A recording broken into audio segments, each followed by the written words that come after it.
This is Profit from the Inside with Joel Block. Strategies to give your business the inside track. And now, here's your host, Joel Block. Have you ever noticed that some non-sellers are just fantastic sellers?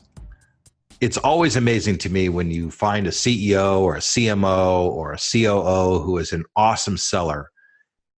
And I imagine there's probably a little trick to the trade. There's a little inside track on this.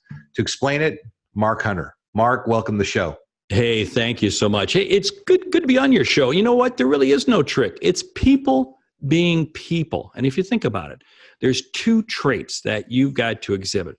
That's that trait of the ability to listen, and it's the trait to put the other person first.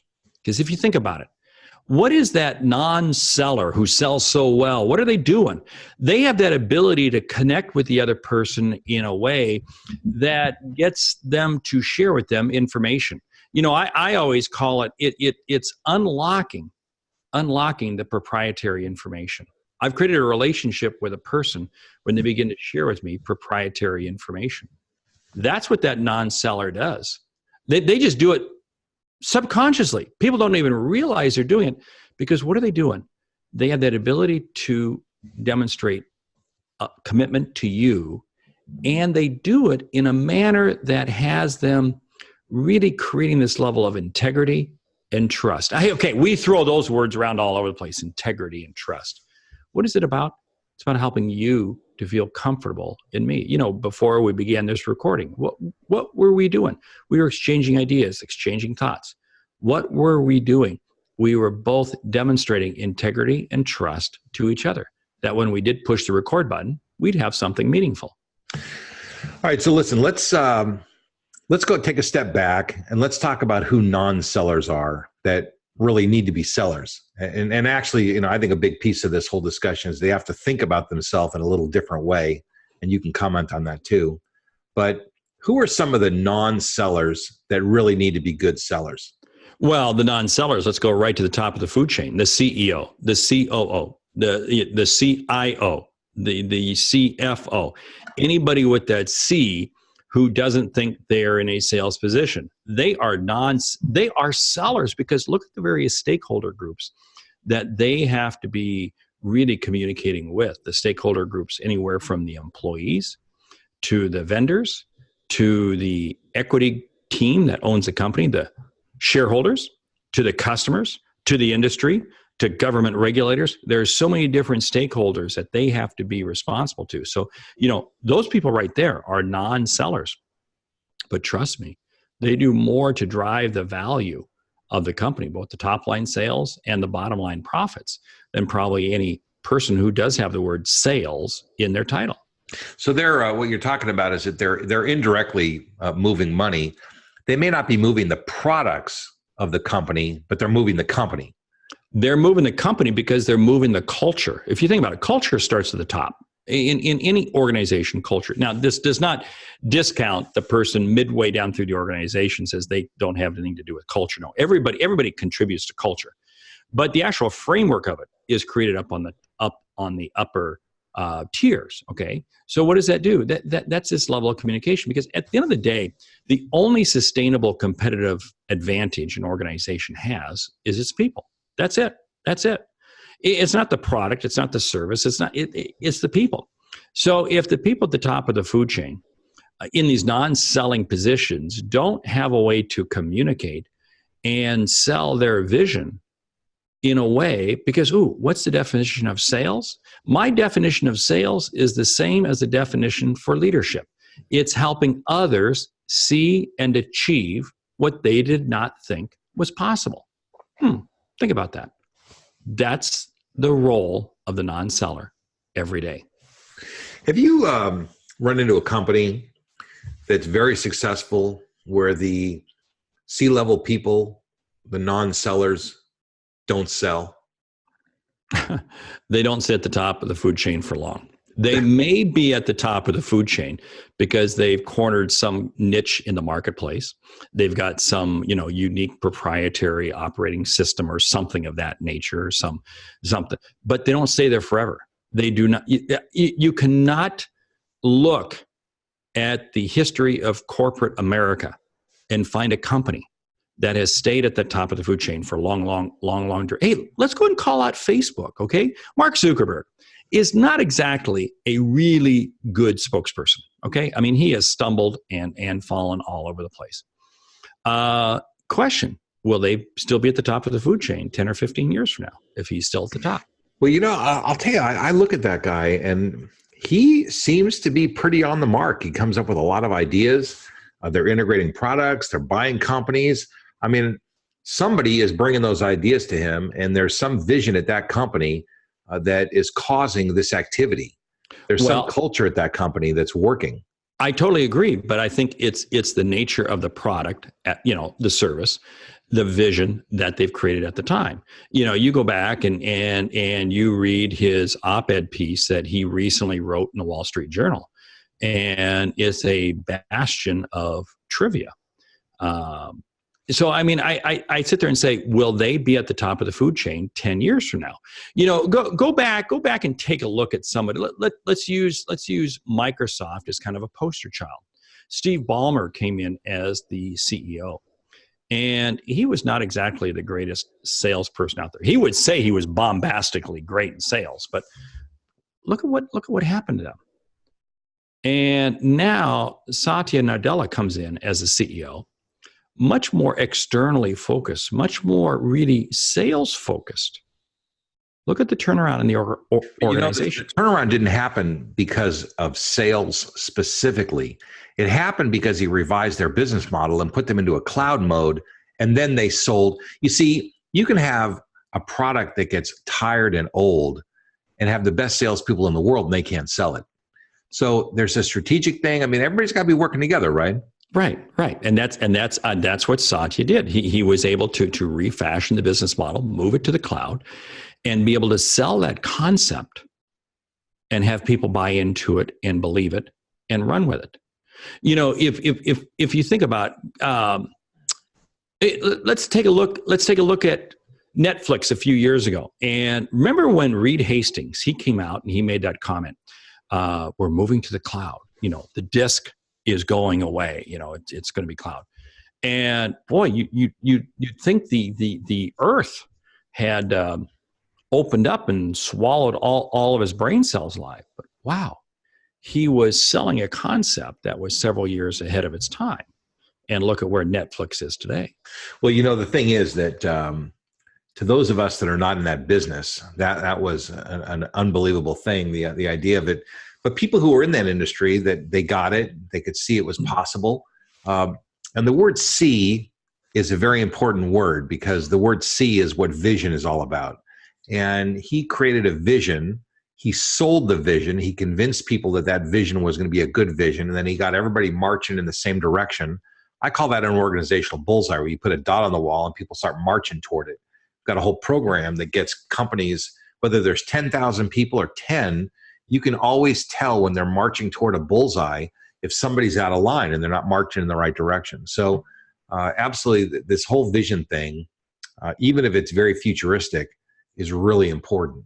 Oh, that's so true, because I don't think any leader remains a leader for long if they can't create the vision. Two examples I love to use in my talks is I use Winston Churchill and General Dwight D. Eisenhower. And you think about them. What was General Dwight D. Eisenhower? He was charged with the Battle of Normandy. I mean, D-Day, tremendous. And he wrote a letter to the troops that they received the night before. And what was he doing? He was selling a vision, even though many of them were not going to come home again. Winston Churchill, every night, every day, bombs are falling on the city of London. And Winston Churchill takes to the radio to try to calm the citizens of London, that life would be okay. And yet they're listening to these bombs falling outside their windows. And yet what was he also doing? He was casting a leadership with the allied forces and, everyone else. So, I mean, this whole role of the non-selling leader is really non-existent because you can't be a leader without selling. So listen, is there a way? I mean, it sounds like they're selling, but they're not dragging a bag with them, knocking on doors. So is there a way to phrase that differently so we can distinguish those things? Or, I mean, look, I totally get what you're saying. Yeah. 100%. Is there a way to language it different though? Well, I this is what's funny. I am so immersed in sales that I don't want to. I mean, I'm so passionate about, it's why I've trademarked the name, the Sales Hunter, because I'm so passionate about sales. So I'm not quite sure. I'm not quite sure if there is. I'm probably not the right person to ask that, because I'm so passionate about sales, because I truly, if you go back to that definition I was talking about, sales and leadership definition's the same. It's to help others see and achieve what they did not think was possible. Let me put a spin on this. There's a phrase I love to use that to be a successful leader, you need to have a giant ego. And you have what? A giant ego. Oh, now this is what's funny. People will sit there, and I love sharing this with audiences, and you see some of these people, and they like, you can just watch them. Oh yeah, that's me. And I go, and I'm not talking ego, what you're thinking. I'm talking ego in terms of EGO, and that's empowering greater outcomes. Stop and think about that. Isn't this what the role of that senior leader is to be doing? It's to empower greater outcomes. Yeah. I don't care who the stakeholder is. I don't care who the audience is. Yeah, a lot of people don't know how to do that. The whole concept of empowerment and getting other people to do things is hard. I think of selling the most basic way. I think that selling is about getting somebody to say yes, somebody to want to move. I mean, just in the most basic terms, your goal is to get somebody to say yes. A little baby wants to get the mama to bring it milk, or to have the parents change the diaper, whatever needs to happen. As you get older, you need to have other things happen in your life, and you learn how to do that. But for some reason, as we get a little older, teenage and beyond, the idea of asking somebody to do something gets a little harder, especially if they didn't wake up in the morning knowing that they needed to solve whatever problem you're going to address. So, I mean, listen, the concept of the CFO, the CEO, the people who are on the front lines, going to Wall Street, asking for money, telling the world how great their companies are, whether you have to go to a bank and ask for a loan. You have to be able to tell people that you've got a great company that's going to be more great tomorrow than it is today. And you have to tell them why that's so. And then you go back and you tell the troops at the company, go make what I just promised come true. So, the way I think about it is that the CEO's job is to, tell everybody how great the company is. And then the rest of the company's job is to make good on the CEO's promises. Well, I mean, again, it comes down to the whole vision thing. I was with a company, and I will not say the name of the company, and I was listening to the CEO speak. CEO has been in place for this company for a couple of years, and they're just shy of $1 billion in sales, publicly traded company. And he's been in the role for a couple of years, and they've dramatically changed the company. And he said, I am going to say right now, right here, that in 4 years we'll be a $2.5 billion company. And there was no shock and awe as I was looking out over this audience of 1,000 people. There was no shock and awe. They totally believed it. They totally were, yeah. Because the CEO had done such a good job of laying out his vision in steps over the previous couple of years. He's been in position that they're now at $1 billion, stable $1 billion, that they're going to grow to $2.5 billion. And I think that's the mark of a great leader, the mark of a great non-seller, if we want to continue to use that term, is the ability to create change when people don't even realize change is happening because they've bought into it so much. It just happens. As this CEO said that, I mean, I watch this audience, they just like, yep, we're there. And I talked to a number of the breakers. Oh yeah, there's no doubt. In fact, I think we're actually going to beat that. I think we're going to be there. Well, one of the problems that I notice, is a lot of times goals are put out by CPA type personalities where they'll say, last year we did $1 billion, this year we're doing $1.2 billion.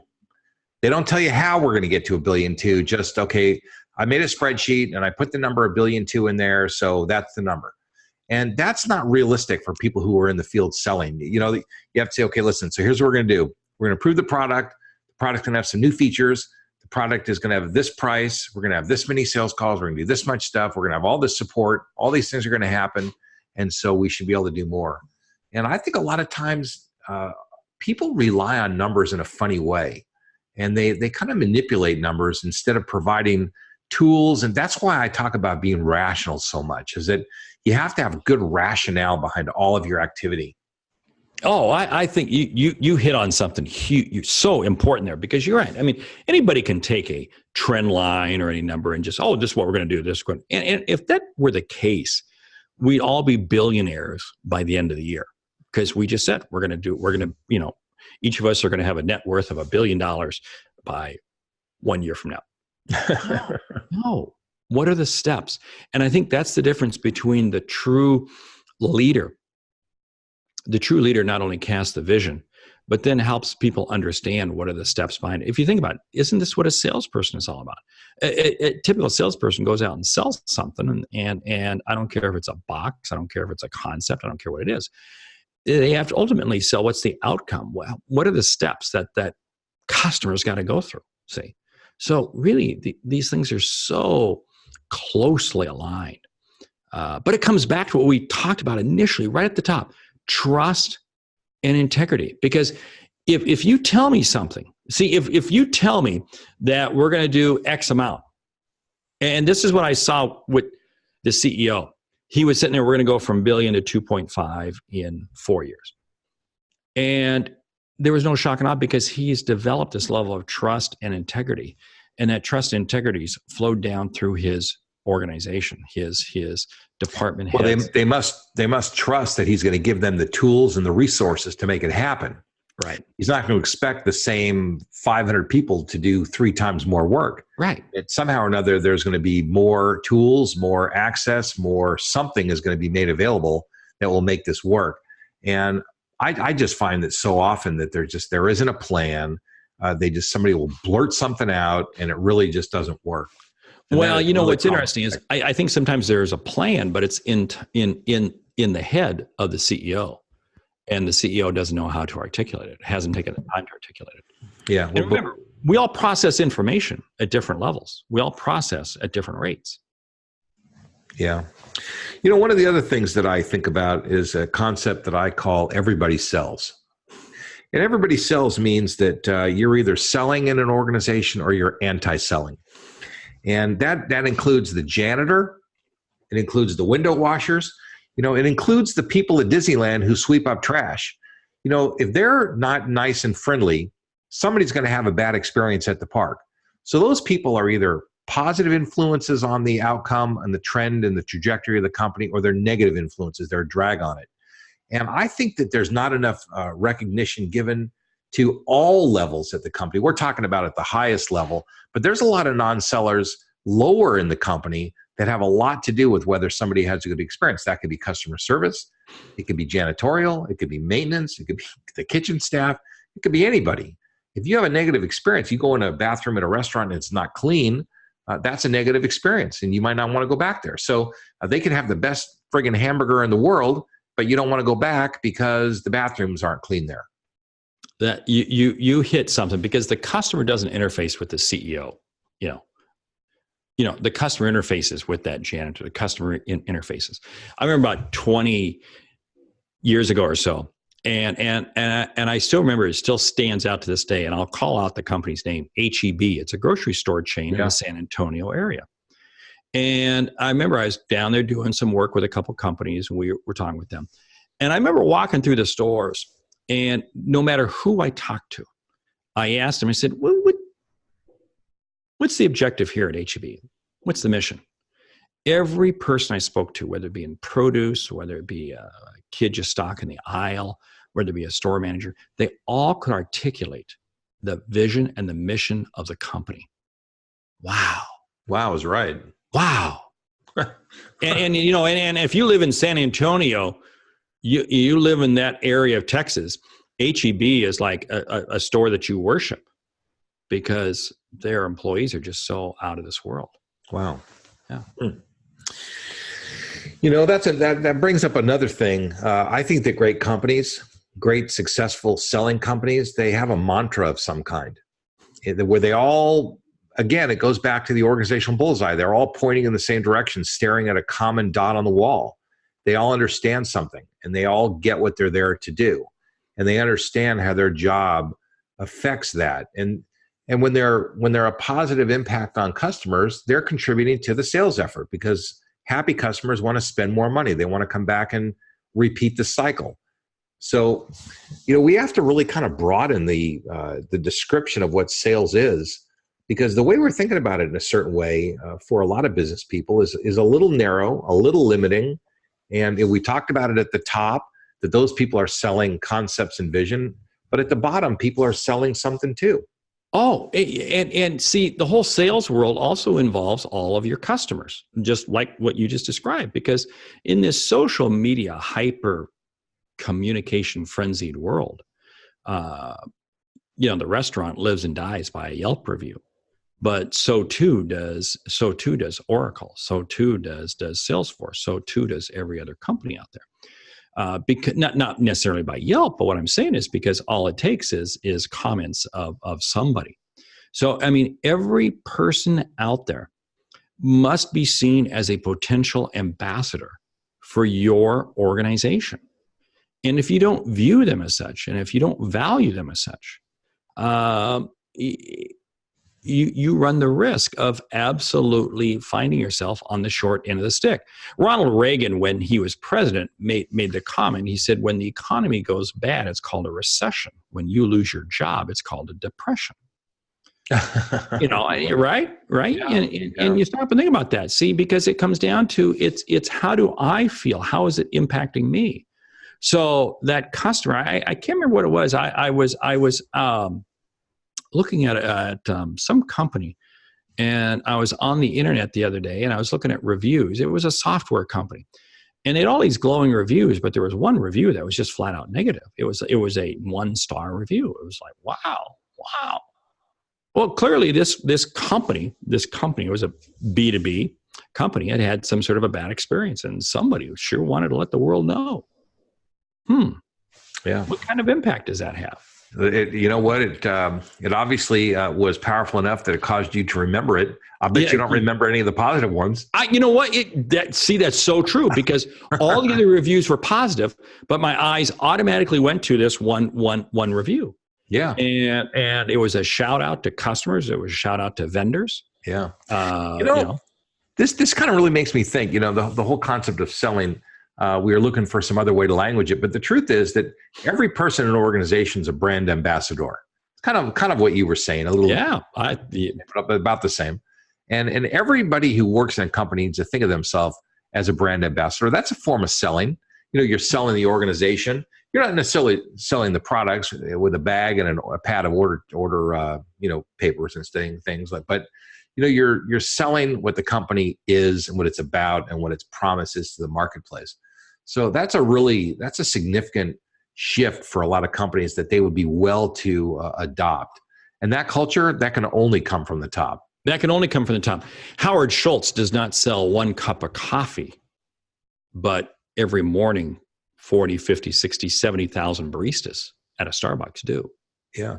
But Howard Schultz, okay, he's no longer the CEO there, but he created a framework that made it possible for these people to do what they do, and they're well compensated. Right. For the work that they do. I understand. Right. He created an ecosystem. And if you think about it, companies view themselves as, okay, I'm going to create this ecosystem. But I don't think CEOs and senior level people give enough rationale to the idea of creating an ecosystem of your customer ambassadors.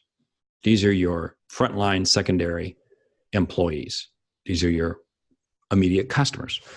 What's that ecosystem look like? How are they interacting? How are they dealing with each other? When you stop and you think about it, it's really, I think it's an epidemic in our country that the people at the bottom are treated as throwaways, that they don't matter, that we can get, listen, if you don't like sweeping the floor, we get somebody else. But that is just the worst attitude, because the truth is that person is exactly who's going to bump into the customer who's eating a hamburger because they're the ones that empty the trash can.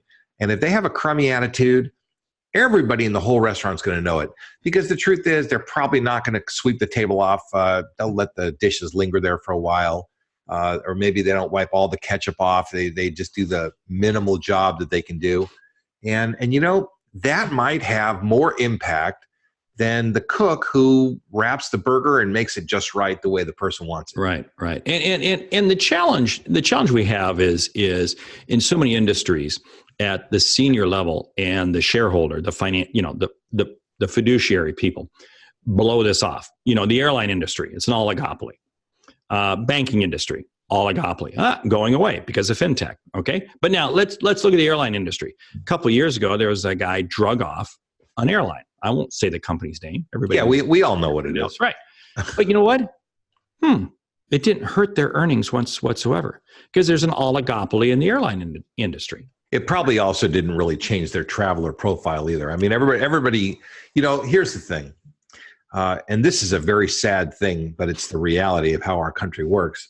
People will say, gee, we got to protect the little guy. We need to shop at little stores, but the little store doesn't get the best pricing. So people don't go to that store because That's right. They really want a low price. And so when those airlines do the things that you're talking about and everybody says, oh, that was terrible, I'm going to a different airline. The truth is, they're not going to another airline because it doesn't have the routes they want. It doesn't have the pricing they want. It doesn't have the seat configuration they want. Whatever the reason is. Right. So there's a lot of talk, and that's what social media does. It lets people blow off a lot of steam. But the truth is, very, very few people have the integrity to follow through with their concerns. Right. Flip side is long term. Every industry gets disrupted. Now we're looking at a 30, 40-year cycle. Look at the taxi cab industry. I mean, for years and years, they were one of the top lobbyists of any city council in every major city in the country. And of course, they got disrupted by way of Uber. Hotel industry, to a lesser degree with Airbnb, et cetera, et cetera. The traditional banking industry is being totally disrupted by fintech. I mean, why do I need a bank? Why do I need a bank? I don't need this traditional brick and mortar bank. So again, it's we're going way off on a tangent here, but if you stop and think about it, we're all driven by quarterly earnings. Well, and that's why corporations that's at the top there is, and there's not enough correlation between the customer service and the end sales product. Right. The truth is that there is a lot of correlation, but we don't measure it properly. Accounting is a precise science, and it measures certain kinds of things, and it writes down certain kinds of things in a certain way. But there's a lot of things that accounting doesn't measure. It doesn't measure satisfaction. It doesn't measure lost opportunities, by the way. So your salesperson goes out there, doesn't sell three things. He sells one thing, and that's what they write down. But they don't write down the three that he didn't get. And so a lot of that data never gets recorded. Now, maybe software is doing a better job than it used to do, but it doesn't show up in a place where the people who really need to look at it always see it. And if you stop and think about it, that's what I love to say. If I'm upset in my job, I can take it out on customers very quickly. I can take it out on other people. That immediately translates. But now, how do you measure that on the balance sheet? You don't. Because human capital is not measured. Our FASB, and I love our accounting system, but I don't love it because it doesn't understand human capital. It doesn't understand what is the real equity. Right. That's right. But and so that's a separate podcast. There is a line, on the balance sheet for intangibles, but it doesn't really make its way there, and a lot of shortcomings in accounting, and we have to really do a better job. But so let's just finish up talking about these indirect sellers, because again, everybody sells, and if you're not selling, you're anti-selling. You're doing one of the two. You're either moving the company forward or you're moving the company backward, repelling away from customers. So what are things that non-traditional sellers, the people, let's say in the C-suite environment, what can they do to better connect with the people that they need to get to say yes? I think it comes down to, first of all, understanding what are the true goals and the needs of the people you interface with. And for the C-suite. Okay, so wait a second. Look, just to clarify, Right. It's not what are my goals. It's what's their goal. What are their goals? What are their goals? Okay, so you got to think about the other side, person on the other side of the table. If we had time, I could share with you examples of CEOs I've worked with who get it and CEOs who do not get it. Okay. Because what does that come down to? It comes down, do you place the value of the person above? I went to work for a company years ago, and the CEO, thank goodness he was retiring, said, if you want benefits, go to work for the post office. He also said, we hire you to do a job. When that job is completed, you're free to quit the company, because he placed no value in people. See, if you don't place value, and I really do a shout out for millennials. Millennials are looking for, what are they looking for? They're looking for transparency and authenticity in who they choose to follow. Transparency and authenticity. If you can't demonstrate both those, and if you need a definition of that, guess what? You're not capable of delivering that. And I get very adamant, because millennials today want to have a level of integrity in the organization that they choose. And if you have to sit there and say, oh, we're full of integrity, oh, we do this, and liar, pants on fire. If you got to say it, you don't have it. Right. So that's right. That's when I say people. Let's stay focused just as we wind up. Yeah. What are some things that people who are not selling every single day, carrying a bag, doing whatever they do all day long, some of these indirect sellers, what are things that they can do to make them better sellers? Look at your top 5 stakeholders. Who are your top 5 stakeholders? Maybe a company, maybe a vendor, maybe an employee group, whatever. What is their mission? What is their objective? Ask yourself, how can I help them achieve their mission, their objective? Because in the old words of Zig Ziglar, best way for me to achieve my goals is to help you achieve your goals. Now, I'm not going to cut to the chase, say I'm going to help them achieve their goals. I want to understand what their goals are. Because if I understand what their goals are, then I'm going to understand better how I need to communicate and how I need to listen. Second, I've got to be able to communicate in a way that allows you to understand what is the vision. And I want to ask, this is what I tell CEOs I'm working with, ask people, hey, what do you see as the vision of the company? Have them articulate back to you what they see is the vision. And don't get shocked if their vision is different than what you want it to be. This means you have work to do. This means you have communication. So I always say, ask them what they feel. And then that's going to help you in terms. Third piece that I say is this, simply this. Are you one of the better parts of every person's day you come in contact with? Are you one of the better parts? If you can be one of the better parts, you don't want to be the best part, leave that for their significant other. But if you can just be one of the better parts, their day, then guess what? You will have earned the right, the privilege, honor, and respect to be able to come back and communicate with that person again. What does that do? That allows you to create a culture. Culture drives top line, drives the bottom line. It also, it does it because it creates an environment where people want to work with you. Right. It creates an environment where they like you. They look forward to being with you. They look forward to getting feedback from you. They learn from you. And I don't care if you're selling products, services, it doesn't matter what you're selling. There's always something that somebody needs to learn from each of us. And we have to learn to be resources for one another. And being a resource as a salesperson is really powerful. I mean, that's something that, just doesn't happen every day. You must see it all day long. That it just Yeah. Sales is not a solo activity. Sales is a team sport. And if you think about it, the most successful CEOs have created a strong team around them. And that team goes out and executes. And that team has a team. That team has a team. That team has a team. And that's how we really create a more significant outcome. Because remember, the definition of ego is empowering greater outcomes. So I want to empower greater outcomes in you, Joel Block. I want to empower greater outcomes in every person I come in contact with. Well, listen, that's just awesome. And with that, we'll conclude the show. Mark's contact information is in the show notes. It's available. Mark's a keynote speaker. He's an advisor to companies, and he's a wonderfully nice guy. And thank you very much for being on the show. Hey, thank you. been listening to Profit from the Inside with Joel Block. Strategies to give your business the inside track. For more insights and to learn more, visit joelblock.com.